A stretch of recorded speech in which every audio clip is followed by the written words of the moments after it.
कैसा लग रहा है? हमने तो भाई देखा नहीं। अच्छा। हाँ, प्रतिष्ठा हो गई सुना है ऐसा हाँ। है, क्योंकि टीवी वीवी के सामने नहीं थे। जी। भाई सबसे बड़ी बात है भगवान की प्रतिष्ठा हो गई, इससे बढ़िया और क्या है, वो मोदी जी के हाथों हो गई। जी। हम्म, 500 सालों का संघर्ष था, एक बहुत बड़ा समय लोगों ने देखा होगा हाँ इंतजार में। हाँ, नहीं धैर्य की तो पराकाष्ठा कर दिया जी। कि इतना धैर्य रखना। हाँ, कितने दिन हो गए हमारा ख्याल संघर्ष के तो हो गए 550 साल से ऊपर हो गया है। हाँ, तब फिर तो ये बहुत बड़ी बात है। मोदी जी ने तो जो किया है या कर रहे हैं वो तो 100 मुखों से क्या 1000 मुखों से भी नहीं कहा जा सकता है कि उन्होंने तो कमाल कर दिया। बस ये समझ लीजिए क्या क्या। अच्छा, उसका कारण भी हम समझते हैं, जहाँ तक हम हमारे दिमाग की बात है कि ऐसा प्रधानमंत्री कोई हुआ ही नहीं जो 3 साल मुख्यमंत्री की ट्रेनिंग करके तब प्रधानमंत्री हुआ हो। अच्छा। हाँ। भाई इनके पीछे रहस्य है। भाई अगर किसी गंवार टाइप को बैठा दो, जैसे राजीव गांधी बैठ गया था, हवाई जहाज उड़ाता था, हैं, और उसको प्रधानमंत्री बना दिया, तो क्या हुआ? टाइफिस हो गई, तब से कांग्रेस जो है डूब गई।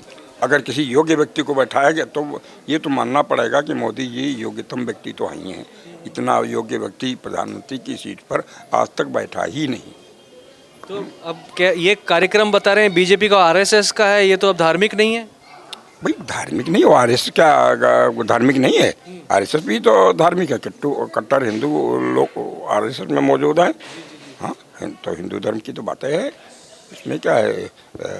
और जो भगवान राम स्वयं हिंदू हैं, तो भगवान राम की स्थापना इस तरीके से करना बहुत बड़ी बात है। गुरुजी, शंकराचार्य जी उधर रूठ गए, कांग्रेस भी नहीं आई। भाई देखो, शंकराचार्यों की बात अलग है अपनी, क्योंकि शंकराचार्य जो है, या चाहे कांग्रेस है या कोई है, ये सब हिंदू धर्म से इनका मतलब नहीं है। हम तो जहाँ तक सुनते हैं कि आज शंकराचार्य पार्टियों में बट गए कि भाजपा के शंकराचार्य अलग हैं, कांग्रेस के अलग हैं, लपा सपा के अलग हैं। शंकराचार्य भी 4 पहले होते थे, अब हम क्या मानते थे 4-6 चार के बजाय 6 हों, 7 हों। कोई पुरी का शंकराचार्य बन गया, कोई कहीं का बन गया, कोई बनारस का बन गया।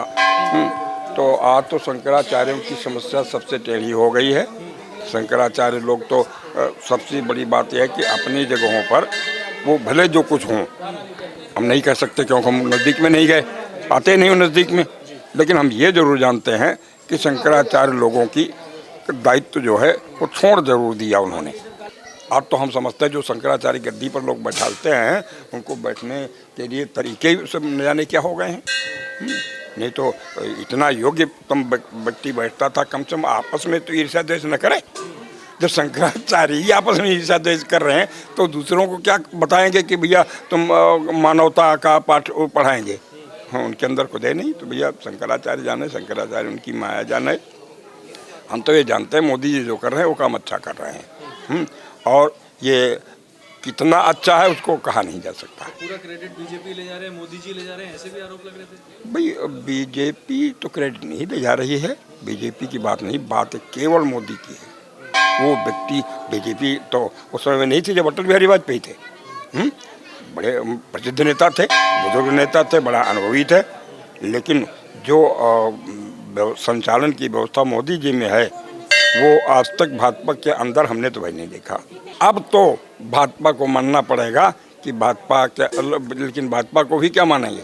भाजपा अभी मोदी जी निकल जाए, ये भाजपा फिर जैसे थी लूज वैसे हो जाएगी। ये प्राण सब मोदी जी के द्वारा फूंके हुए हैं। भाजपा में भी न जाने कितने लोग होंगे जो इनके खिलाफों में होंगे। बीजेपी की प्राण प्रतिष्ठा मोदी जी ने कर रखी है। मोदी जी ने करी थी, ये भाजपा ने नहीं कर रखी है। भाजपा तो वो बताते हैं, भाजपा तो बहुत सालों से है भाई, जब से ये देश आज़ाद हुआ तब से भाजपा है।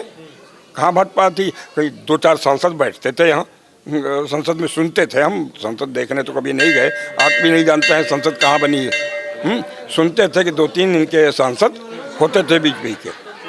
और आज हालत ये है कि हर आदमी जो विरोधी दल के नेता हैं वो भी मतलब मोदी जी के साथ में है। तो कुछ विशेष बात है तभी तो है। मोदी, हम यही बोल रहे हैं कि बस इतना ही काफ़ी है कि मोदी जी जो कर रहे हैं वो सब अलौकिक है, वो सामान्य व्यक्ति नहीं कर सकता।